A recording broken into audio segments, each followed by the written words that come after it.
दोस्तों, स्वागत है आप सभी का हमारे YouTube चैनल में। दोस्तों, जैसा कि आप लोग जानते हैं 29 जुलाई को केंद्रीय कैबिनेट मीटिंग जो है होनी थी। इसमें विभिन्न प्रस्तावों को मंजूरी दी जानी थी, उस पर बहस होनी थी। केंद्रीय कैबिनेट के महत्वपूर्ण निर्णय जो है आज निकल कर आए हैं सामने मीटिंग कर बाद।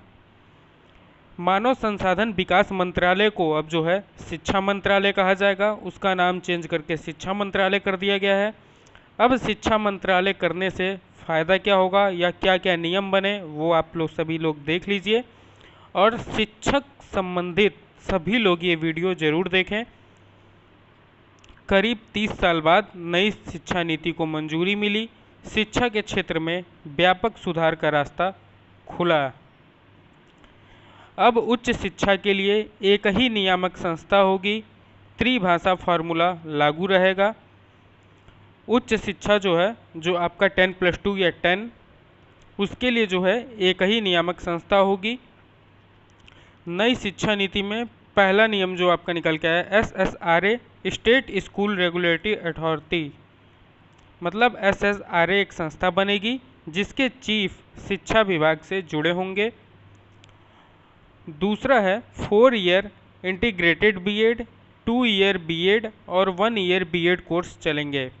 अब 4 ईयर इंटीग्रेटेड बीएड का मतलब क्या है? ये जो है आपका इंटर के बाद होगा, आपका बीएड 4 साल का होगा। अगर आप ग्रेजुएशन के बाद बीएड करते हैं तो 2 साल का होगा, और आप पोस्ट ग्रेजुएशन के बाद बीएड करते हैं तो 1 साल का होगा।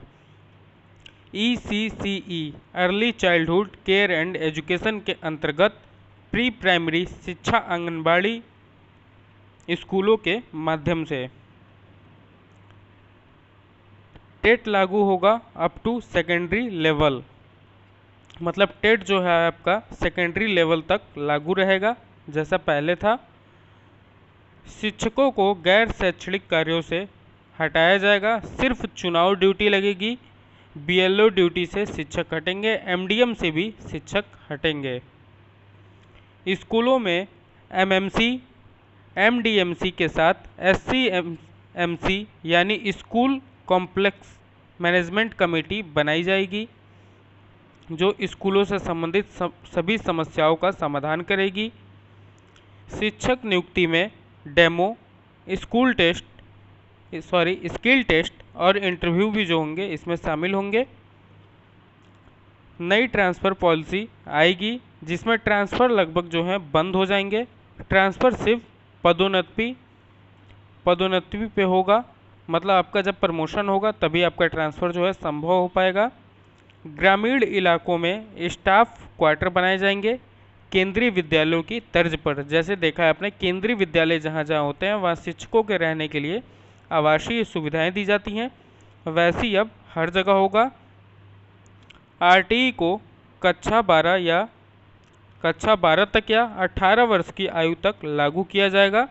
मतलब RTE क्या है? राइट टू एजुकेशन, शिक्षा अधिकार है, या 18 वर्ष की आयु तक लागू किया जाएगा।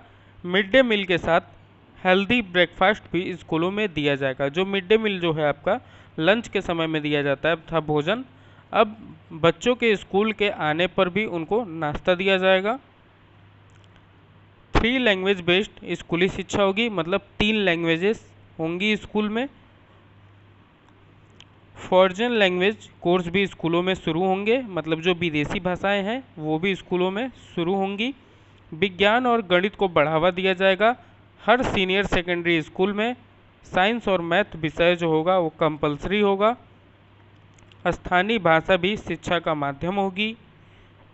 NCERT पूरे देश में नोडल एजेंसी होगी। जो NCERT है, जो आपका पाठ्यक्रम जो है निर्धारित करती है, योग्यता निर्धारित करती है, यह पूरे देश में नोडल एजेंसी होगी।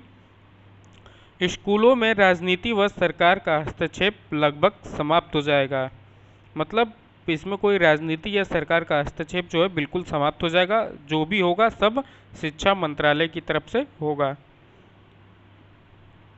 क्रेडिट बेस्ड सिस्टम होगा जिससे कॉलेज बदलना आसान और सरल होगा। बीच में कोई भी कॉलेज बदला जा सकता है, मतलब बीच में अगर आप पढ़ रहे हैं, म्यूचुअल ट्रांसफ़र से पहले कॉलेज चेंज होते थे, अब आप बीच में ही कॉलेज चेंज कर सकते हैं।